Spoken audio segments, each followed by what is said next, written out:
आज हम इसी अहम मुद्दे पर चर्चा करेंगे। तमाम मेहमान मेरे साथ यहाँ पर जुड़े हुए हैं। मेरे साथ आशीष सैनी जी हैं, यहाँ पर प्रवक्ता कांग्रेस के तौर पर। आशीष जी, बहुत स्वागत है आपका टीएनपी न्यूज़ में। तपोष पाल जी मेरे साथ हैं, प्रवक्ता बीजेपी के तौर पर। तपोष जी, बहुत स्वागत है आपका टीएनपी न्यूज़ में। डॉक्टर राकेश रंजन मेरे साथ हैं, प्रवक्ता आरजेडी के तौर पर। राकेश जी, बहुत स्वागत है आपका टीएनपी न्यूज़ में। साथ ही विजय दुबे जी मेरे साथ वरिष्ठ पत्रकार के तौर पर जुड़े हुए। विजय जी, बहुत स्वागत है आपका। सबसे पहले तपोष जी, एक चीज समझना आपसे चाहेंगे कि जिस तरह से विपक्ष लगातार आरोप लगा रहा है कि भाई कम से कम नेता प्रतिपक्ष को तो अपनी बात पूरी करने दीजिए, आप उनको भी नहीं बोलने दे रहे हैं, और उसी के चलते इतना ज्यादा हंगामा हो रहा है। आज 90 दिन जिस तरह से सिर्फ 13 मिनट लोकसभा चली, क्या आपको लगता है कि ये बिल्कुल ठीक प्रैक्टिस है?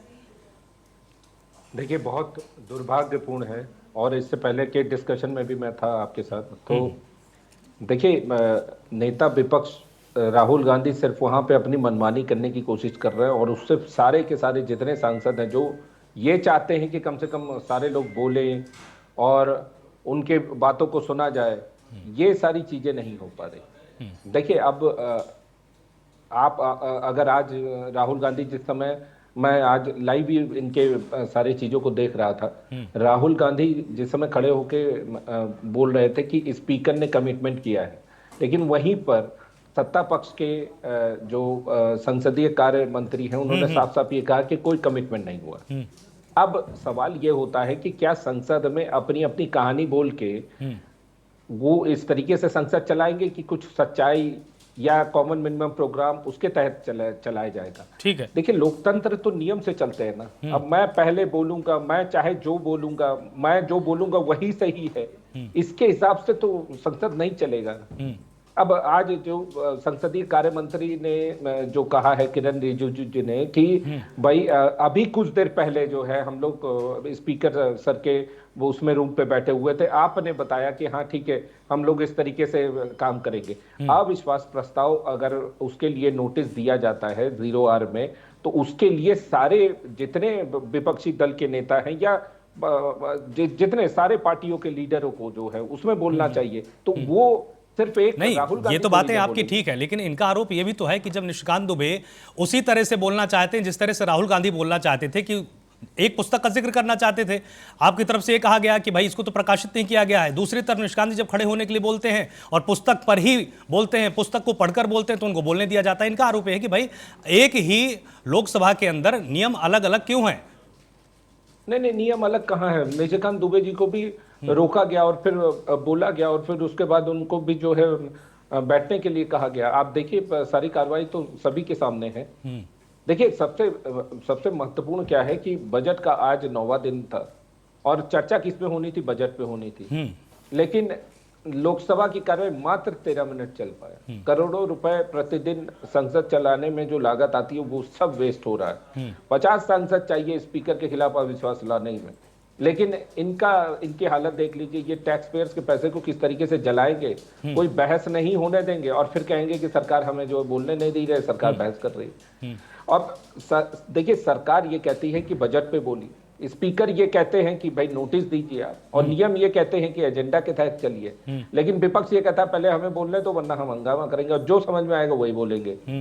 अब भाई एक बात बताइए, बजट पे चर्चा रखी कि बजट पे आप कब बोलेंगे? आप बताइए ना। बजट इतना महत्वपूर्ण है, आप लीडर ऑफ अपोजिशन है, बजट पे कब बोलेंगे? पूरी संसद जो है खत्म होने पे आ गया है, अब 2 दिन और बचा है। उसके बाद फिर उसके बाद बजट पे आप बोलेंगे कब? बजट आया है हुआ है ना। उसके बाद जो आपके चीजें हैं, आप वोट चोरी पे भी जो है प्रेस कॉन्फ्रेंस करते रहते हैं। ठीक है, आप दुनिया भर के प्रेस कॉन्फ्रेंस मैं एक बार पूछ लेता हूं आशीष जी। तपोष जी का जो सबसे बड़ा ऑब्जेक्शन है, इनका बड़ा ऑब्जेक्शन यही है, तपोष जी का ये कहना है कि भाई ठीक है, लीडर ऑफ अपोजिशन है, अपनी बात रखें, लेकिन अगर किसी अहम मुद्दे पर हमारी तरफ से भी सवाल पूछा जा रहा है कि भाई बजट पर अगर चर्चा करनी चाहिए, अगर उस पर बहस होनी चाहिए, उस पर नेता प्रतिपक्ष को बोलना चाहिए, तो उस तरफ जा नहीं रहे हैं। वो जिन मुद्दों पर बहस चाहते हैं, उन मुद्दों को संसद के अंदर थोपना चाहते हैं, तो ऐसे तो संसद नहीं चल पाएगी। देखिए अनूप जी, 2 चीजें बिल्कुल मैं सामने रख के बात करना चाहूंगा। नंबर 1, कांग्रेस पार्टी यदि विपक्ष में है, नेता विपक्ष राहुल गांधी है, तो हम वो बात सदन के पटल पर रखने की कोशिश करेंगे जो संदेश हम पूरे देश की जनता को देना चाहते हैं। ठीक है। तो इसका मतलब है कि राष्ट्रपति अभिभाषण पर जो हम अपने संवाद रखेंगे, अपने विषय रखेंगे, वो संदेश राष्ट्रपति अभिभाषण पर हमारे सवाल भी होंगे और राष्ट्रपति अभिभाषण पर हमारी आपत्तियां भी होंगी। राष्ट्रपति जी का अभिभाषण सरकार का एक पूरा प्रोग्राम है जिस पर वो अभिभाषण देते हैं, ये एक संसदीय परंपरा रही है। राहुल गांधी जी ने अभी बोलना शुरू किया और जो स्पीकर महोदय है, स्पीकर महोदय का आचरण बिल्कुल स्पष्ट दिखने जा रही है। जब वो इस तरफ देखते हैं तो मुस्कुराता हुआ चेहरा, और जब इधर देखते हैं तो मुंह में उनके ऐसा गुस्से का भाव आ जाता है कि चेहरे में, कि जो लगता है कि वास्तव में एक सौतेला व्यवहार वो विपक्ष के साथ कर रहे हैं। स्पीकर के पद पर बैठे हुए व्यक्ति को ऐसा व्यवहार कतई शोभा नहीं देता। नंबर एक बात। दूसरी बात, हमारे अनेक सवाल जिनके जवाब सरकार को दे देने चाहिए थे जब प्रधानमंत्री जी ने डोनाल्ड ट्रंप के साथ डील की, और आपको बताना चाहिए था कि उसमें किसानों के संबंध में जो हमारी आपत्तियां है या किसी राष्ट्रीय सुरक्षा के मामले पे हमारी कोई आपत्ति है, यदि कोई व्यक्ति जो देश के सेना का एक बड़ा अधिकारी रहा है, उसने एक किताब लिखी है और किताब में कोई उल्लेख है और हम उसे सवाल के रूप में उठाना चाहते हैं, तो आपकी जिम्मेदारी केवल जवाब देने की है। आप जवाब दे दीजिए, बात खत्म हो जाएगी। आप बार बार कहते हैं ना कि विपक्ष अपनी राजनीति कर रहा है, तो आप हमारे सवालों का जवाब देकर हमारी राजनीति ठंडी कर दीजिए ना। किसने मना किया है आपको? सरकार और विपक्ष के बीच में जो सवाल होता है वो ये तो है कि हमने सवाल पूछे, हमने जनता को आपके खिलाफ भड़का दिया, आपने जवाब दे दिया, जनता फिर आपकी तरफ आ गई। तो ये सीधा संवाद जो है, अगर ये सदन के अंदर सरकार चलाने वाली पार्टी, बहुमत वाली पार्टी अगर नहीं कर पा रही है, तो यकीन मानिए कि आपके पांव के नीचे से जमीन निकल चुकी है। अब आपके पास, आप किसानों को 2000 रुपए सम्मान निधि देते हैं, लेकिन बाद में उनकी फसल खरीदने के बजाय आप अगर अमेरिका से इंपोर्ट करने की तैयारी कर रहे हैं, अदानी के बड़े बड़े गोदाम हमें दिखाई दे रहे हैं, तो हमारा सवाल है कि आपने डील क्या की है, इसका जवाब आपको देना चाहिए।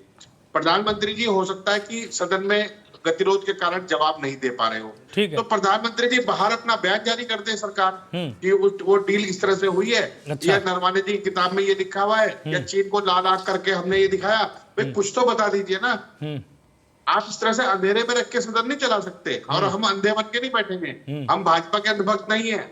हम सवाल पूछना हमारी जिम्मेदारी है, और सवाल पूछना हमारा अधिकार भी है, और निश्चित रूप से इस अधिकार का उपयोग करने से अगर आप हमें रोक रहे हैं तो लोकतंत्र को कमजोर कर रहे हैं। कल को आप विपक्ष से बैठेंगे, आप ध्यान दीजिए, जब मनमोहन सिंह जी की सरकार रही, आलोक जी, आप एक एक अखबार को उठाना, जब मनमोहन सिंह जी का विदेश दौरा होता था, अगले दिन अखबार के फ्रंट पेज पर सारे पॉइंट लिखे आते थे कि इन बिंदुओं पर हमारी बात हुई है, इसमें ये अच्छी बात है, ये खराब बात है, अगर कहीं आलोचना है तो सरकार ने उसको करा भी है। मोदी सरकार जी की मैं एक तारीफ जरूर करूंगा आलोक जी, आपके चैनल पर बैठकर। मोदी जी के जिन कार्रवाइयों का, जिन गलत कार्यों का हमने विरोध किया, मोदी जी ने उनको वापस ले लिया। चाहे वो भूमि अध्यादेश बिल हो, चाहे वो अब किसान आंदोलन का बिल हो।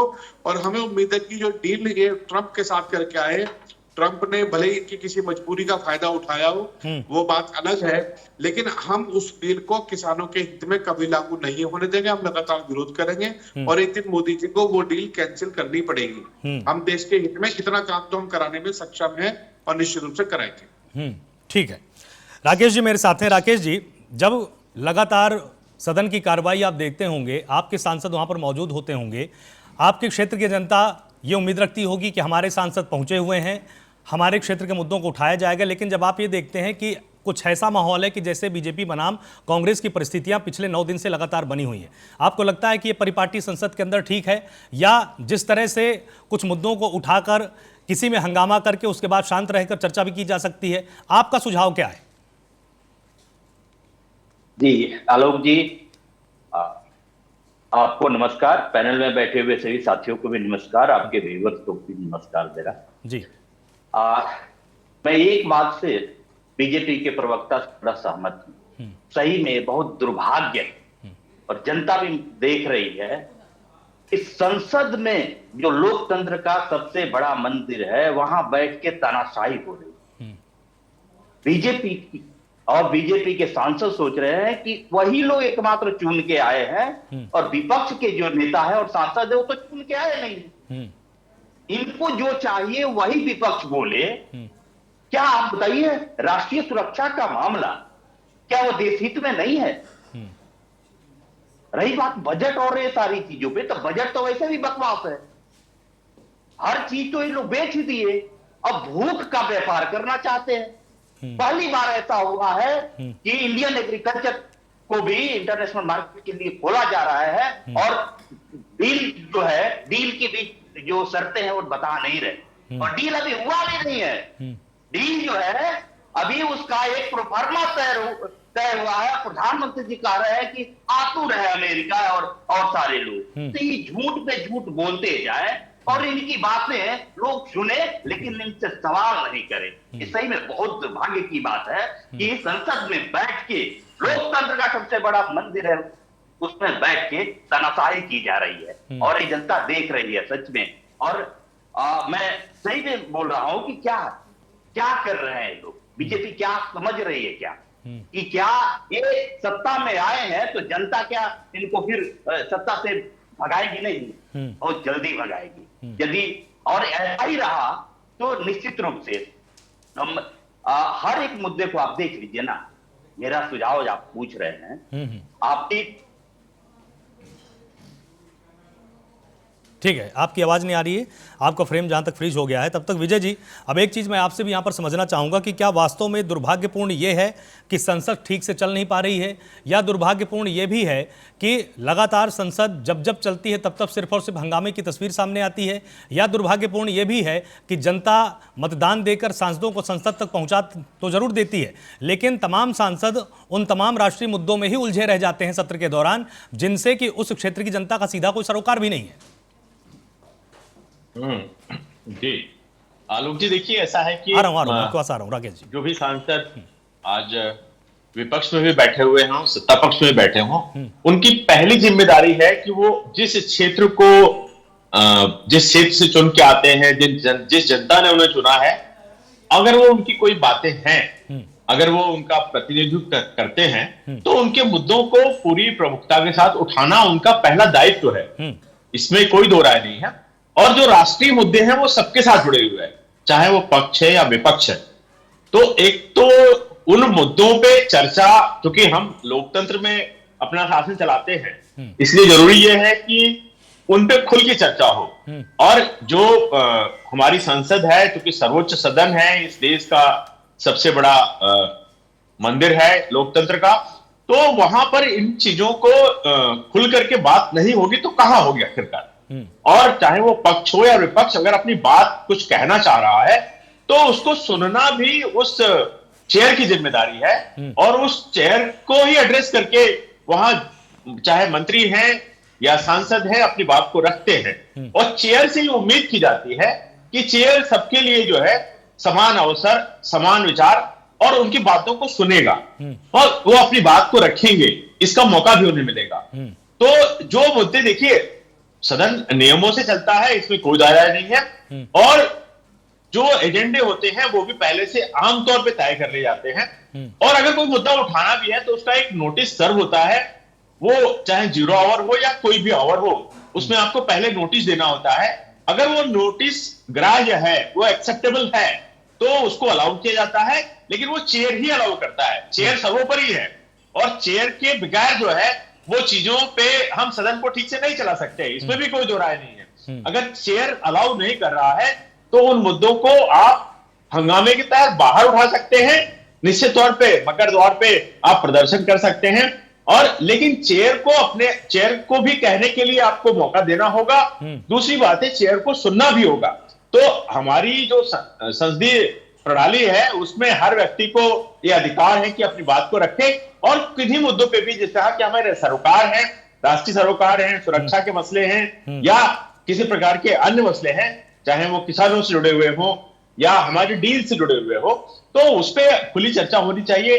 देखिए अभी ये बजट सत्र है, निश्चित तौर पे बजट पहली प्रायोरिटी होगी सरकार की, सदन को चलाना सरकार की जिम्मेदारी है, लेकिन सरकार अपनी प्रायोरिटीज भी तय करती है, इसमें भी कोई दो राय नहीं है, और उसी के तहत सदन चलते हैं, और सदन को संचालन जो है इन्हीं के तहत किया जाता है। तो मैं ये मान के चलता हूं कि हर उस राय को मौका मिलना चाहिए। दूसरी बात है, अगर गतिरोध चल रहा है तो गतिरोध को खत्म करने के लिए सरकार को निश्चित तौर पे अपोजिशन के साथ में बात करना चाहिए और गतिरोध को दूर करना चाहिए, जिससे कि सदन बाधित ना हो और सदन एक लंबे समय तक चले भी, इसमें कोई दो राय नहीं है। और ये आवश्यक है कि जो है सदन की कार्रवाई को संचालित किया जाए, और कोई भी बिल जो है उसमें चर्चा हो। देखिए यह स्थिति ये पैदा होगी कि सदन में बहुमत सरकार का है, और जो सरकार जिस बिल को पास कराना चाहेगी बहुमत के साथ क्लियर करा लेगी। तो ये एक लॉस है अपोजिशन के लिए और संसद के उस समय के लिए भी, दूसरी बात है कि जनता की बात वहां पर नहीं आ पाएगी, इसलिए जरूरी है कि सदन चले और जो गतिरोध है उसको दूर किया जाए। ये बैठ के इसके ऊपर निश्चित तौर पे अध्यक्ष के साथ हमारे बात होना चाहिए। आप बैठ सकते हैं सदन में, सदन के दोनों पक्ष बैठ सकते हैं और ये तय कर सकते हैं कि सदन को हमें कैसे चलाना है और एक सहमति बन जाएगी उस पर। अगर दोनों पार्टियां चाहती हैं तो दोनों पक्ष चाहते हैं, सत्ता पक्ष और विपक्ष चाहते हैं तो एक सर्वदलीय बैठक। लेकिन समस्या तो ये भी है ना विजय विजय जी, समस्या तो ये भी है ना कि जब भी देखिए सरकार बन जाती है, सरकार बनने के बाद एक सत्ताधारी दल बन जाता है, एक विपक्ष बन जाता है। जो सत्ताधारी दल होता है वो विपक्ष को बिल्कुल भी महत्व देने को तैयार नहीं होता कभी। और ये मैं आज की बात नहीं बोल रहा हूँ, ये जब से हमारे यहाँ पर संविधान की परिपाटी लागू हुई, प्रथम आम चुनाव हुआ, उसके बाद से विपक्ष को विपक्ष की तरह स्वीकार नहीं किया जाता। और जो विपक्ष है वो देश को, प्रधानमंत्री को अपना प्रधानमंत्री ठीक से नहीं मानता और ना ही लोकसभा अध्यक्ष को अपना अध्यक्ष मानता है। तो आखिर फिर गतिरोध क्यों नहीं होगा? एक तरफ संविधान की दुहाई भी दी जाती है जिसमें यह बात कही जाती है कि नहीं, लोकसभा के स्पीकर के द्वारा कहे गए या बताए गए नियमों का आपको पालन करना है। दूसरी तरफ आप उनका स्पीकर आप मान ही नहीं रहे हैं, आप तो ये बोल रहे हैं कि भाई ये तो सत्ताधारी दल के सांसद है। तो अगर इस तरह की भावना अंदर रहेगी और ये भावना आज तक गई नहीं है तो फिर कैसे चल पाएगा? नहीं, देखिए, सदन चाहे वो कोई भी सदन हो, जब वो चेयर होती है, चेयर के लिए चेयर को पूरा रेस्पेक्ट मिलना चाहिए और चीज की बात ही सर्वोपरि मानी जाती है, इसमें कोई दो राय नहीं है। और हमारे जो लोकसभा के अध्यक्ष हैं ओम बिरला जी, वो उनके प्रति जो भावना और जो आदर होना चाहिए वो सदन में रहना चाहिए और ये हर पार्टी पे लागू होता है, चाहे वो कोई भी पक्ष विपक्ष हो। तो अगर आप सर्वोपरि मानते सदन को तो आपको भाई चेयर के लिए तो रेस्पेक्ट रखनी ही होगी। वो ये नहीं कह सकते आपकी वो हमारे अध्यक्ष नहीं है, वो तो सत्ता पक्ष के अध्यक्ष हैं, या वो ये नहीं कह सकते कि भाई ये तो केवल सत्ता पक्ष के लिए ही अपनी राय रखते हैं या उनके ही पक्ष लेते हैं। ये चेयर के प्रति अगर आपकी सोच ऐसी विकसित होती है तो निश्चित तौर पे आपने वो विश्वास खो दिया है अपना जो चेयर के लिए होना चाहिए था। तो मेरा मानना है कि आप जो अविश्वास प्रस्ताव की बात कर रहे हैं और जो नोटिस पीरियड है या जितने सांसदों का आपको समर्थन चाहिए प्रस्ताव लाने के लिए, आपको उस पर विचार करने में, जैसा कि कहा जा रहा है, निश्चित तौर पे अगर अपोजिशन के लगता है तो वो अपना प्रस्ताव ला सकते हैं। प्रस्ताव गिर जाता है, ठीक है, एक संवैधानिक प्रैक्टिस है। अगर उनको लगता है कि उनके पास ठोस ग्राउंड है तो उसमें निश्चित तौर पर उनको लाना चाहिए, लेकिन बहुत ही सोच समझकर इन तमाम प्रैक्टिसों को अंजाम देना चाहिए ताकि संसद का समय बर्बाद ना हो। राकेश जी, आप कुछ कहना चाह रहे थे क्योंकि आपका फ्रेम बीच में फ्रीज हो गया था, उसके चलते आपकी बात पूरी नहीं हो पाई थी। एक्चुअली निश्चित रूप से जो बात हो रही है, जो चेयर है लोकसभा स्पीकर, एक वो भी दौर था, आप बता रहे थे ना कि जब स्पीकर के पद को निष्पक्ष हुआ करता था और निष्पक्षता को दिखाने के लिए लोग पार्टी की सदस्यता से भी रिजाइन कर दिया करते थे। यही लोकतंत्र है और इसी देश के लोकतंत्र में और होता था ये। आज जो स्पीकर साहब हैं वो बीजेपी के एक एमपी की तरह काम कर रहे हैं। आप ये बताइए कि एक ही सदन में दो नियम कैसे चलेगा? जिस 139 नियम के तहत नेता प्रतिपक्ष को रोका जाता है, क्या वही नियम क्या निशिकांत दुबे से लेकर तमाम लोगों पे लागू नहीं होता है? लेकिन निशिकांत दुबे जो बकवास करते हैं उनको बोला जाता है, बोलने दिया जाता है। और भर्ती जो एक होता है ना संसदीय मर्यादा की जितनी भी लाभ देते हैं लोग, फिर भी बोलने दिया जाता है। और नेशनल सिक्योरिटी जैसे संगीन मामलों पे भी नेता प्रतिपक्ष को नहीं बोलने दिया जाता है। कैसे बोला जाए, कैसे कहा जाए अपनी बातें? क्या किसी न्यूज के वाले की रिपोर्ट नहीं ये किया जाए, कोई मैगजीन का रिपोर्ट को नहीं पढ़ा जाए, कोई किताब को नहीं पढ़ा जाए? लेकिन वही बात जो है वो बीजेपी के सांसद जब कहते हैं तो उसे कहने दिया जाता है। ये लोकसभा स्पीकर का निश्चित रूप से जो निष्पक्ष जो रोल होता था एकदम कहीं से भी नहीं है। और ये तमाम लोग मिल करके निश्चित रूप से तानाशाही दिखा रहे हैं। और जनता की जहां तक बात है कि जनता की बात कैसे है, ये लोग जनता की बात तो करेंगे नहीं।